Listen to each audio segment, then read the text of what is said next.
Hello friends, welcome to our channel mathematics success. मुझे बहुत अच्छा लगा कि आप सभी लोगों का कुछ सभी का तो नहीं हुआ, लेकिन हाँ कुछ लोगों का पेपर अच्छा हुआ।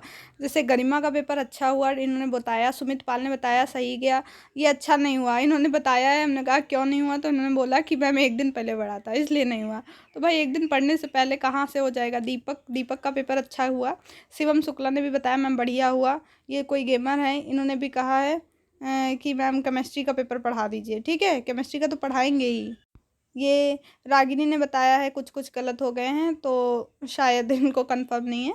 कमलेश ने बोला है कि अच्छा हुआ मैम, आपकी वीडियो से बहुत हेल्प हुई। तो थैंक यू कमलेश, आपको अगर हमारे वीडियो से हेल्प मिल रही है। और संदीप ने कहा मैम बहुत अच्छा हुआ, थैंक यू सो मच। तो मुझे बहुत अच्छा लग रहा है कि आप सभी लोगों का पेपर अच्छा हुआ। शिवम ने कहा मैम बढ़िया हुआ। ठीक है, तो आप सभी लोग जो है कमेंट करके बताया, जिन्होंने भी, उनका जो है बहुत बहुत शुक्रिया कि उन्हें हमारे वीडियो से हेल्प हुई। तो हम लोग आज अभी इसके बाद ही केमिस्ट्री का ही स्टार्ट करने वाले हैं।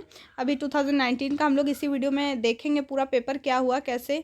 ठीक है, मतलब क्या होगा कैसे होगा। और थर्ड पेपर पहले हम लोग रिवाइज कर रहे हैं जो 2019 में पूछा गया है वो क्वेश्चंस। ठीक है, तो वही पढ़ लेते हैं पहले। ठीक है, तो आप लोग स्टार्ट करते हैं। ठीक है, वीडियो को शेयर कर देंगे ज़रूर ज़रूर ज़रूर, और वीडियो को लाइक करके जाएंगे। ठीक है, थर्ड भी भाई केमिस्ट्री का भी अच्छा हो जाए, उसके बाद पर्यावरण होगा तो उसमें काफ़ी गैप है, तो हम लोग उससे रिलेटेड वीडियोज़ भी देख लेंगे। ठीक है, तो देखते हैं अपना 19 का पेपर। ओके, तो ये है हमारा 2019 में पूछा हुआ पेपर है। ठीक है, देखिए सभी क्वेश्चन अनिवार्य होते हैं, आपको पता है। जैसा कि आज जो मैथ का पेपर हुआ है वो 200 नंबर का हुआ है।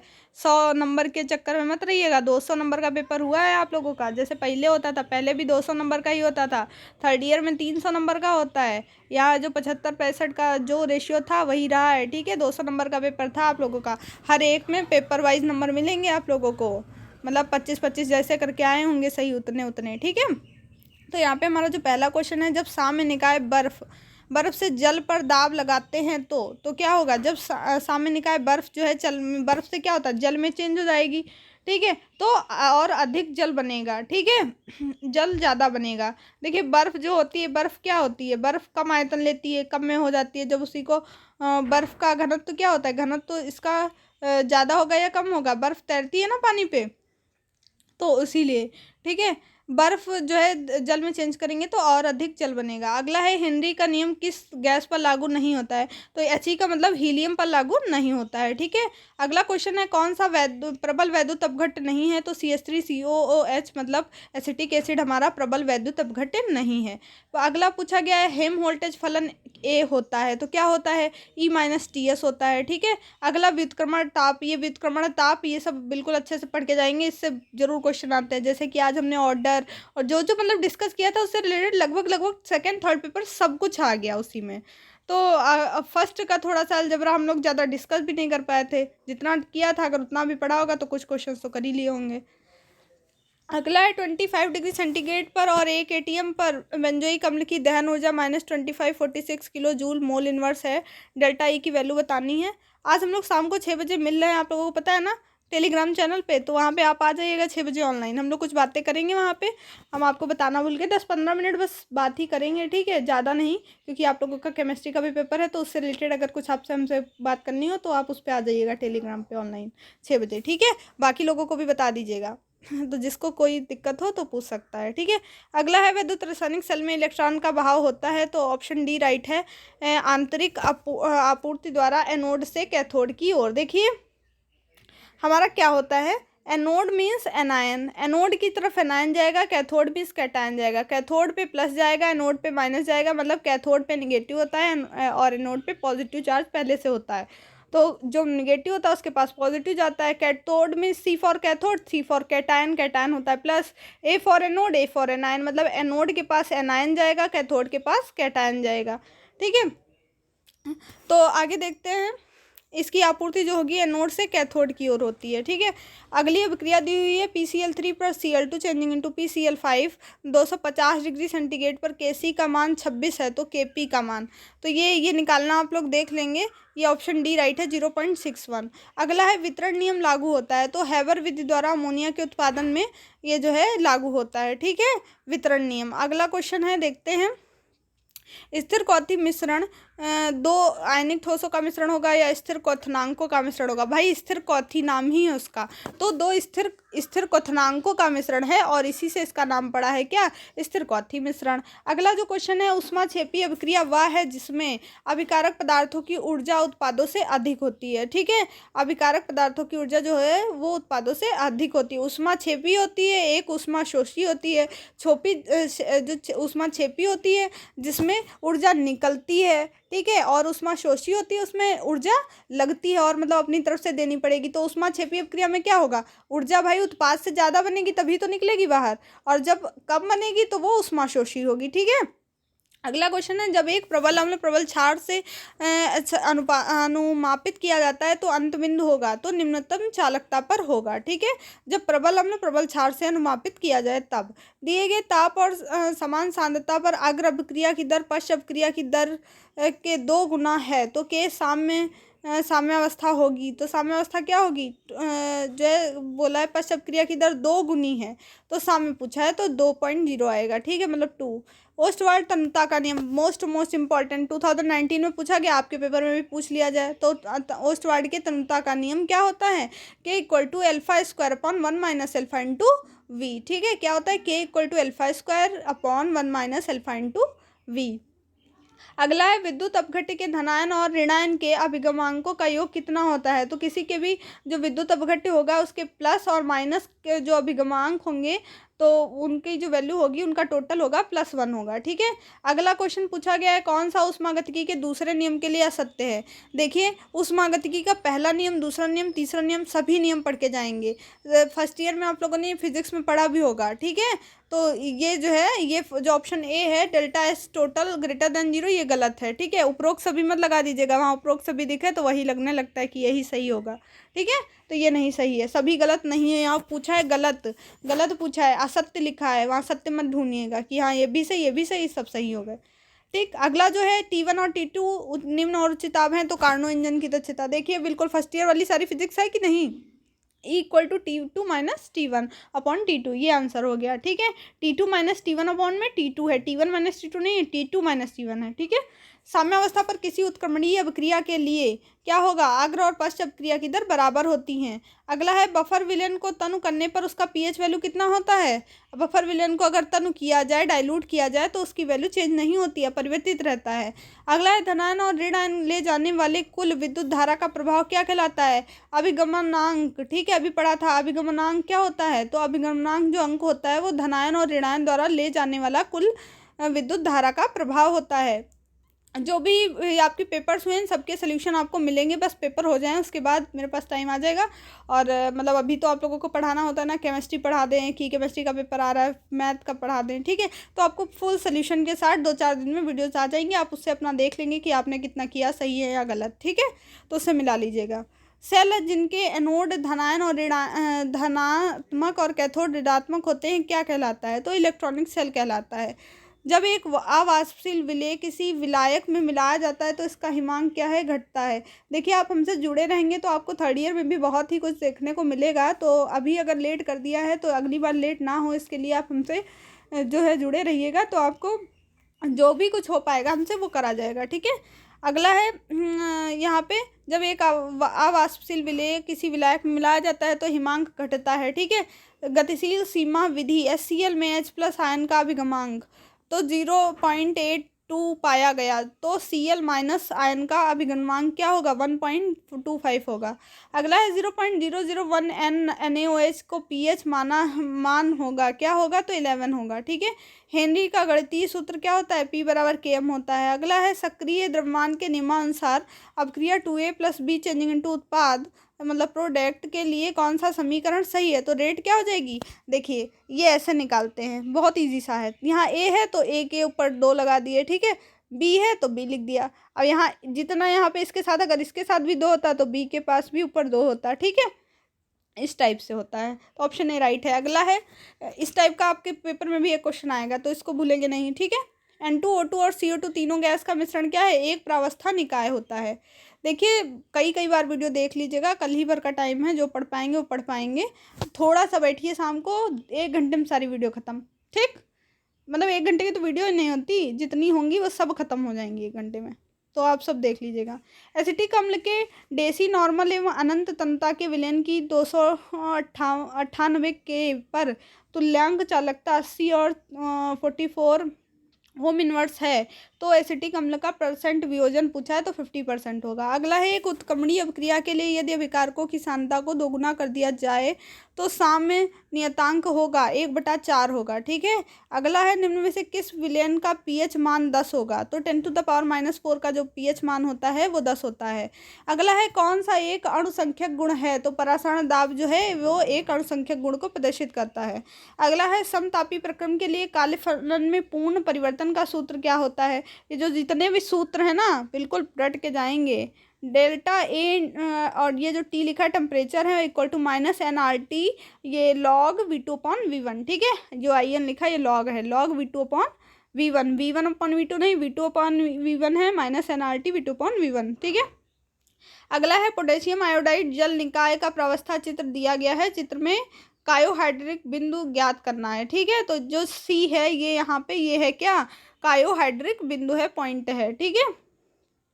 अगला पूछा गया, इसी में पूछा गया जो ऊपर चित्र बना हुआ है, KI जल निकाय की प्रावस्था, KI का विलेय वक्र क्या है, तो जो KI का विलेय वक्र है, ठीक है, तो वो विलेय वक्र ये है। ठीक है, B। ओके, तो ऑप्शन ए राइट है। अगला पूछा है, प्रावस्था नियम क्या होता है, बिल्कुल रट के जाइए। ठीक है। बहुत बहुत इंपॉर्टेंट है, कॉपी ले लीजिए, उस पर लिख लीजिए। ठीक है। जो भी आपको इंपॉर्टेंट लग रहे हैं उन क्वेश्चंस को पेपर के पहले रिवाइज करके जाएंगे। ये इस टाइप से लिख के आया, F+P=1 लिख के आए, दोनों सेम बात। ये भाई P इधर चला गया, माइनस में हो गया, F+P=1। आप लोगों को बस ये ध्यान रखना है, आप ये ध्यान रखेंगे वहाँ ये भी लगा लेंगे। ठीक है। L+ आज पूछा गया था मैक्सिमम प्रोबेबिलिटी कितनी होगी, तो आपको कल ही बताया था हमने प्रोबेबिलिटी वाले वीडियो में, किसी की भी प्रोबेबिलिटी 1 होगी, उससे ज़्यादा तो हो नहीं सकती, और जितनी होती वो 1 से माइनस कर देते, तो 1 आंसर उसमें सही था, लगाया होगा तो सही होगा। ठीक है। लिथियम प्लस की आयनिक चालकता K+ आयन की तुलना में कम होती है, क्यों होती है कम, क्योंकि लिथियम आयन अत्यधिक जल योजित होते हैं, मतलब जल में जल्दी से टूट जाते हैं। ठीक है। आदर्श गैस के लिए समतापी प्रसार होता है, आदर्श गैस से रिलेटेड जितने क्वेश्चन है सब याद करेंगे। समतापी होता है ΔE=0 के लिए। ठीक है। अगला है, स्थिर दाब पर बर्फ के साथ जल की साम्य अवस्था मोलर ऊष्माधारिता, तो ऑप्शन डी राइट है यहाँ पे, 75.48 kilojoule kelvin inverse mole inverse. अगला है, वह ताप जिस पर कोई बहुरूपीय पदार्थ एक रूप से दूसरे रूप में परिवर्तित हो जाता है तो बॉयल ताप होता है। अगला है, कार्नो इंजन की दक्षता जो 100% होगी कब, जब सिंक का ताप 0 केल्विन पर रखा जाता है, तभी होगी दक्षता 100%। ठीक है। अगला है, वितरण नियम की सहायता से हम निर्धारित कर सकते हैं विभिन्न प्रकार के विलायकों की विलेयता हम लोग निर्धारित कर सकते हैं। जो अगला 42 है, द्रव्य जल और जल वाष्प युक्त प्रक्रम में प्रावस्थाओं की संख्या कितनी होती है, तो वो 2 होती है। अगला है, कैलोमल बहुत इंपॉर्टेंट। कैलोमल क्या है, मर्क्यूरिक सल्फेट होता है, आपको पता है ना मर्क्यूरिक सल्फेट। जल में आयोडीन की विलेयता की उपस्थिति में बढ़ जाती है क्या, पोटेशियम आयोडाइड बढ़ जाती है। शुद्ध जल की मोललता कितनी होती है, 55.6 होती है। अगला है, रासायनिक अपक्रिया साम्यावस्था पर है, तो क्या होगा, साम्यावस्था पर है, कब होगी साम्यावस्था पर, जब भाई संतुलित हो। आगे और पीछे अगर एक रस्सी है उसे इधर से कोई खींच रहा है इधर से खींच रहा है, जब दोनों तरफ सेम फोर्स लगाया जाए तब भाई रस्सी बीच में अटकी रहेगी। भाई इधर बांध देते, इधर बांध दिया, और यहाँ ये रस्सी लटकी है, अगर इधर थोड़ा सा फोर्स ज़्यादा लग रहा है तो इधर नहीं खिंचाएगी, यहाँ से टूट जाएगी। ऐसे ही होता ना। तो जब अग्र और पश्च अपक्रिया की दर समान होगी तभी वो साम्यावस्था में होगी। ठीक है। अगला है, NaCl HCl SCH3CO Na की अनंत तन्यता पर तुल्यांक चालकता 25 डिग्री है। देखिए, आप लोग न्यूमेरिकल तैयार करना चाहें तो करिए, क्योंकि आपको पता है कि 33 मतें हमको 25 से क्वेश्चन करने हैं। ठीक है। तो 33 में से जब 25 ही करने हैं तो हम न्यूमेरिकल को क्यों छुएं, वहाँ पे हम 25 थ्योरी वाले करेंगे। भाई बहुत ज़्यादा न्यूमेरिकल आ जाएंगे तो 7-8 आ जाएंगे, तो आप लोग थ्योरी वाले क्वेश्चन फुल तैयार करके जाएंगे, वहाँ पे आपको न्यूमेरिकल वाले ना करें, थ्योरी वाले करिए। ठीक है, कोई तकलीफ नहीं होगी। तो यहाँ पे पूछा है फिर कौन सा गलत है, तो ΔA बराबर ΔU माइनस T ΔS, क्योंकि न्यूमेरिकल लगाने में बहुत टाइम भी लगेगा और हो सकता है आप सही कर भी ना पाओ। ठीक है। तो ये देखिए, ये सत्य हैं, आप लोगों को ये रिजल्ट याद करने हैं। ठीक है। ये जो IN लिखा है ये लॉग है, भूलना नहीं। ठीक है, ये तीनों आप याद कर लीजिए, ये गलत है तो आपको वहाँ ये जब ये तीन ही आपको याद होंगे सत्य वाले तो असत्य वाला अपने आप पता चल जाएगा। अगला फिर न्यूमेरिकल आ गया, एक निकाय 100 किलो जूल ऊर्जा अवशोषित करता है तो अपने बाह्य वातावरण पर 50 किलो जूल कार्य कर दिया तो क्या बची, आंतरिक ऊर्जा में वृद्धि कितनी होगी, तो 50 होगी जब भाई 50 का काम किया। अगला है रासायनिक अपक्रिया के दौरान ऊष्मा परिवर्तन के को मापने का उपकरण क्या होता है, ऊष्मा मापी होता है भैया, ऊष्मा जब नापेंगे तो ऊष्मा मापी ही तो होगा। अगला है CaCO3 changing into CaO plus CO2, कौन सा सही है, तो delta is equal to 1/2 delta E सही, ऑप्शन डी राइट है। ठीक है, अगला एक घटक तंत्र के त्रिक बिंदु की स्वतंत्रता कोटि, देखिए स्वतंत्रता कोटि पढ़ के जाएंगे, कैसे निकालते हैं क्या करते हैं सब कुछ देख के जाएंगे, क्योंकि वहाँ पे किसकी स्वतंत्रता कोड पूछ दे ये आपको पता नहीं है ना हमको पता है, तो स्वतंत्रता कोड से रिलेटेड क्वेश्चन आएगा हमको पहले पता चल गया तो हम वो पढ़ लेंगे। आदर्श गैस से रिलेटेड एक आएगा हमको पता है, हम आदर्श गैस अच्छे से पढ़ लेंगे। ठीक है, अब कोलेराउस का नियम आ गया, मतलब कोई नियम भी आ सकता है, नियम से जितने हैं वो सब पढ़ लेंगे। इस टाइप से आप थोड़ा स्मार्ट स्टडी करिए और कम समय में ज़्यादा तैयार हो जाएगा। ठीक है, हमारे साथ रहेंगे तो थोड़ा सीख जाएंगे मजाक कर रहे हैं क्या, तो ऑप्शन ए सही है, दुर्बल विद्युत अपघट्यों के लिए लेमडा इनफाइनाइट। ओके, मानस गिब्स ऊर्जा डेल्टा जी और साम्यावस्था केपी नियतांक में संबंध पूछा है, तो केपी बराबर -RT लॉग डेल्टा जी। ठीक है, अगला पूछा है त्रिक बिंदु पर, त्रिक बिंदु पर क्या होगा, दाब और ताप जो होंगे दोनों क्या होंगे, कांस्टेंट होंगे, नियत होंगे। ठीक है, तो त्रिक बिंदु पर आपको पता चल गया ना, जो टेम्परेचर प्रेशर होगा दोनों कांस्टेंट रहते हैं। अगला है कौन सी इकाई की ऊर्जा जो होती है सर्वाधिक ऊर्जा प्रदर्शित करता है, तो कैलोरी जो है वो सबसे ज़्यादा ऊर्जा को प्रदर्शित करता है, आपको पता है। ठीक है, आर्ग में लिखेंगे तो 4.18 हो जाता है। ठीक, के प्लस आयन के लिए लेमडा 0 की वैल्यू दे रखी है, इसका आयनिक चालकता पूछा है तो इंटू कर देंगे 96,500 से। ठीक है, आगे यदि बर्फ जमने तक ठंडा किया जाए तो एंट्रोपी क्या होगी, एंट्रोपी घटेगी। अगला क्वेश्चन है, जब एक विलयन और उसकी विलायक की अर्धपारगम्य झिल्ली द्वारा अलग किया जाता है तो होने वाली जो घटना होती है वो परासरण होती है, आपको पता है, याद कर लीजिए जितने, मतलब परासरण कब होगी और विसरण, विसरण भी आप याद करेंगे। ठीक, जब अर्धपारगम्य झिल्ली द्वारा अलग किया जाए विलयन अपने विलायक से तो वो क्या होगी, वो होगी परासरण। ठीक है, delta H equal to delta E के लिए क्या सही है, ये सभी सही है। ठीक है, क्यों सही है, देखिए इधर दो मॉलिक्यूल थे, दो दो वितरण हो गए, किसी में गलत नहीं दिख रहा ना, 2H थे 2I इधर भी, 2H इधर 2I इधर, सही हो गया, 2H यहाँ 2Cl यहाँ तो 2H यहाँ 2Cl यहाँ। ठीक है, तो इसलिए सभी हो गई। तो पूछा है अगला 25 डिग्री सेंटीग्रेड पर 6 ग्राम हाइड्रोजन स्वतंत्र गैसीय वियोजित करके ऊर्जा इतनी निकलती है, HH बंद ऊर्जा, तो बंद ऊर्जा से रिलेटेड क्वेश्चन पूछे जा रहे हैं। एंट्रोपी मापी जाती है तो इसका मात्रक देखिए, मात्रक पूछ दिया तो आपको पता है joule kelvin inverse mole inverse तो आप लगा लेंगे, नहीं पता है तो फिर क्या करेंगे, कुछ नहीं, छोड़ देंगे, दूसरा ऑप्शन देखेंगे कि कोई दूसरा क्वेश्चन करेंगे, वही ये नहीं आता दूसरा करेंगे, तो ऑप्शन बी राइट है, याद कर लेंगे। ठीक है, छोड़ना नहीं है। अगला क्वेश्चन, 0.1 न्यूटन का 250 ml विलयन बनाने में ऑक्जेलिक अम्ल की मात्रा आवश्यक होती है कितनी, 1.575। ठीक है, ग्राम। अगला है उत्क्रमणीय परिस्थिति में होने वाला चक्र क्या होता है, जो उत्क्रमणीय परिस्थिति में होगा तो उत्क्रमणीय होगा, जाहिर सी बात है। अगला है परासरण दाब समानुपाती होता है, किसके होता है, समान सांद्रता और कंसंट्रेशन और टेम्परेचर के। ठीक है, तापमान के, तो ऑप्शन बी राइट है। अगला है निकाय जिसकी स्वतंत्रता कोटि शून्य हो, शून्य होगी तो वो एक चर होगा। फिर ये न्यूमेरिकल आ गया, जब कोई विलेय किसी विलायक में संगठित होता है तो वितरण नियम का सूत्र कौन सा होगा, वितरण नियम C1/CT = KD, सही है। अगला है भाप आश्वन उस कार्बनिक यौगिक के लिए उपयुक्त होगा जिसका अमिश्रणीय होगा, जिसका क्वथनांक भाप आश्वन उस कार्बनिक यौगिक के लिए उपयुक्त होगा जिसका अमिश्रण होगा। ये कुछ समझ में नहीं आ रहा, इसको देख लेंगे। ठीक है, कुछ सेंटेंस नहीं बन पा रहा है ना। ऊष्मा ऊर्जा की दक्षता देखिए, अभी दक्षता पीछे कार्नो इंजन की पूछी थी, यहाँ ऊष्मा इंजन भी पूछ लिया, तो दोनों पढ़ना है, T2 - T1/T2 = W/Q2। ठीक है, अगला है किसी विलयन का परासरण दाब क्या होता है, परासरण दाब क्या होता है, किसी विलयन का परासरण दाब बढ़ता है जब अणुओं की संख्या बढ़ेगी। अगला है किरचॉफ समीकरण क्या है, तो सभी को किरचॉफ हैं समीकरण। अगला है उत्प्रेरक किसी रासायनिक अपक्रिया की दर को बढ़ाता है सक्रिय ऊर्जा को कम करके। गिब्स मुक्त ऊर्जा में कमी और विद्युत ऊर्जा में संबंध क्या है, ऑप्शन डी राइट है, del D = -nRT log E cell. ठीक है, अगला है निश्चित ताप पर किसी गैस की किसी द्रव में विलेयता द्रव के ऊपर गैस के दाब के समानुपाती होता है। ये नियम क्या है? हेनरी का नियम। जितने ऑप्शन में दिए हैं सारे नियम पढ़ने हैं। हेनरी का नियम, राउल्ट का नियम, लासा-तेलियर का नियम, नॉनसल्ट का वितरण नियम, ये सभी नियम जितने भी हैं आप पढ़ के जाएंगे। ठीक है। ढक्कन लगी हुई बोतल में जल की 1 बूंद डाल दी जाती है तो निकाय की कितनी प्रावस्थाएं हो जाती हैं? तो 2 हो जाती हैं। अगला पूछा गया, अब क्रिया दे रखी है। अगली है आयोडीन में जल की विलेयता दे रखी है। सब कुछ मतलब न्यूमेरिकल हैं तो आप इनको देख लीजिएगा, न्यूमेरिकल हम नहीं बता रहे हैं। ठीक है। डायलेटोमीटर एक उपकरण है जो प्रयुक्त होता है, किस में प्रयुक्त होता है? संक्रमण ताप मापने में प्रयुक्त होता है। देखिए न्यूमेरिकल जो छोटे छोटे से हैं उनको लगा लीजिएगा, बाकी ज़्यादा बड़े के चक्कर में नहीं पढ़ना है, लेकिन जो छोटे हैं 2-4 लाइन के उनको तैयार कर लेंगे। ठीक है, तो ज़्यादा बेहतर रहेगा।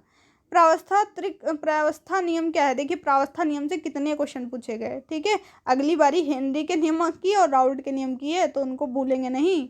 ठीक है, तो ऑप्शन सी सही है समांगी निकाय के लिए। ठीक है। मोलरता को परिभाषित किया जाता है विलेय में उपस्थित मोलों की संख्या को कितने में? 1 लीटर में, 1 किलोग्राम में, 1 किलोग्राम में, 1 विलेयन में, किस में करते हैं? तो ये आप बताएंगे। ठीक है, अगला फिर न्यूमेरिकल है, छोड़ रहे हैं। ठीक है। सल्फर निकाय की 4 प्रावस्थाएं। देखिए इनको लगाने के लिए टाइम चाहिए, अब तो टाइम तो है नहीं, कल ही भर का टाइम है और मेरे पास भी इतना टाइम नहीं कि इन सबको बैठ के लगाएं। या तो वीडियो बना पाएंगे या लगा पाएंगे, क्योंकि और भी है ना काम, तो इस वजह से तो अगले बार पहले से ही सब कुछ प्रिपेयर करके रख लेंगे कि आपके पेपर के टाइम की कोई दिक्कत ना हो, पहले से ही सारा मटेरियल हो आपके पास। ठीक है। सल्फर निकाय की 4 प्रावस्थाएं विषम लंबाक्ष, एक नताक्ष, द्रव गंधक और गंधक वाष्प है तो त्रिक निकाय है। अगला है जब एक अवाष्पशील विलेय को किसी विलायक में घोला जाता है तो वाष्प द्राव अपेक्षित अवमान बराबर होता है विलेय का मोलर प्रभाज। ठीक है। अगला है कैलोरी मान। कैलोरी में उत्पन्न वह ऊष्मा है जो 1 मोल पदार्थ के पूर्ण दहन से प्राप्त होती है। देखिए 1 मोल 1 किलोग्राम जो 1 जूल ऊर्जा क्या है? ठीक है, इस टाइप के क्वेश्चन आ सकते हैं। ठीक है, तो उनको पढ़ लेंगे। किसी ठोस के लिए ऊर्ध्वपातन क्रिया क्या होती है? ठोस के गलनांक से निम्न ताप पर होती है। दुर्बल वैद्युत अपघट्य के आयनन की मात्रा अल्फा क्या होगी? Lambda V upon lambda infinite. अगला है सूचक इलेक्ट्रोड है, हाइड्रोजन इलेक्ट्रोड है।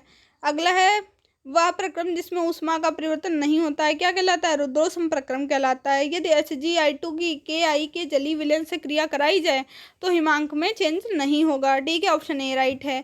Mg और Zn के गलनांक मैग्नीशियम और जिंक का पूछा है। गलन क्रांतिक बिंदु तो 1 होता है, बिंदुओं की संख्या तो 1। यहाँ पे एक क्रिया दी हुई है 2Hi। ठीक है, hydrogen iodide changing into hydrogen plus iodine में केवल 50% HI विच्छेदित करता है। तो सामिस्त्रांक कैसे निकालते हैं? फॉर्मूला पता है कि नहीं? 1 आंसर आएगा। आदर्श गैस जूल के लिए जूल थॉम्सन गुणांक।